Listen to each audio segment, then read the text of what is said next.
Netinjau lapangan. Amban be awaten macam perle ke suara.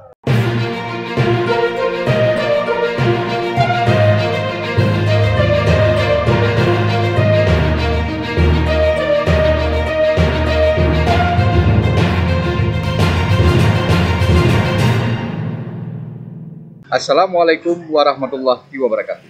Berita Uronyo.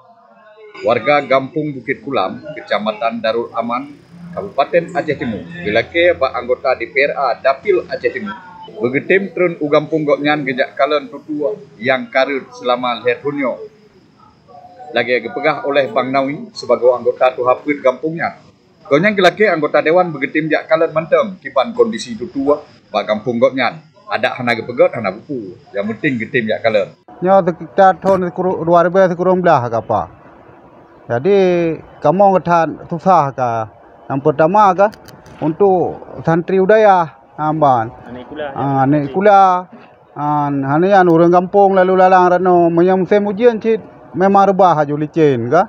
Hanian kondisi memang sangat membutuhkan tapi perhatian dari pemerintah memang hana sama sekali. Kali diajukan kabupaten amban tingkat kudih DPRA hana respon sapu. Peke memang kaji lagi yo. Amban. Memang hanya pegah le sapu, beda pegah le. Panlong selaku warga desa Bukit Kulam dan perwakilan dari Tuhaput long mohon ada jeut kah hana gia bantu ataupun hana gepegotnyo gia tinjau lapangan.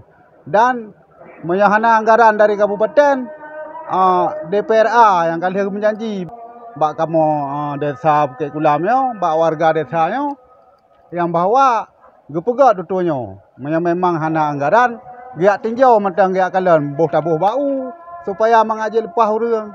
Nyalo mohon sekali lagi bak anggota DPRA perwakilan dari Aceh Timur ne kalian siat netinjau lapangan. Amban be awaten macam perle ke suara. Dengan kecil Gampung Bukit Kulam Mukhtarudin gepegah. Tuanyan kahan gepikele sebab kali gepegat proposal dan mengadu bak DPRA. Tapi an uronyo hana terus lom. Yang sedih tak bagi urang di sinan kan tutua manteng yang han gepegat untuk gampungnya. Tapi aspal jalan yang kali dipeteken bak gesi untuk gepegat jalannya tanpa uronyo jalannya ka di jalan-jalan. Mulai 2019 gara-gara oleh serpi halu beronyan lebeko nyan raya lah tutu hana patah tapi red katinge kamu punggeng dari 2019. Cuma secara lisan kali tak pegah ke DPRA tapi golomna tabah kepastian.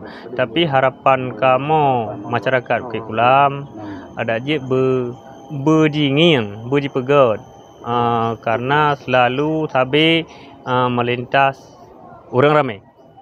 Aspal jalan 2019 beronyan natro tim dari kabupaten entah tim yang timpu hanalu depu dan Pak Camat Yazir yang ke pinah Jino na pernah teken tentang paspalan Bukit Kulam beronyan dan termasuk ulung nalun teken di pasal asa beronyan hotel hilung teken luntanya yang putra yan dipegah untuk aspalan jalan ke Bulu Nuku.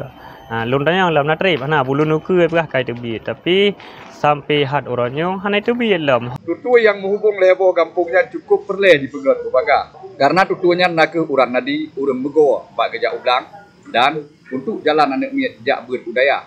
Banyak sampo oleh Abdullah bin Ramli, Freelance News dan menginggris haba Aceh.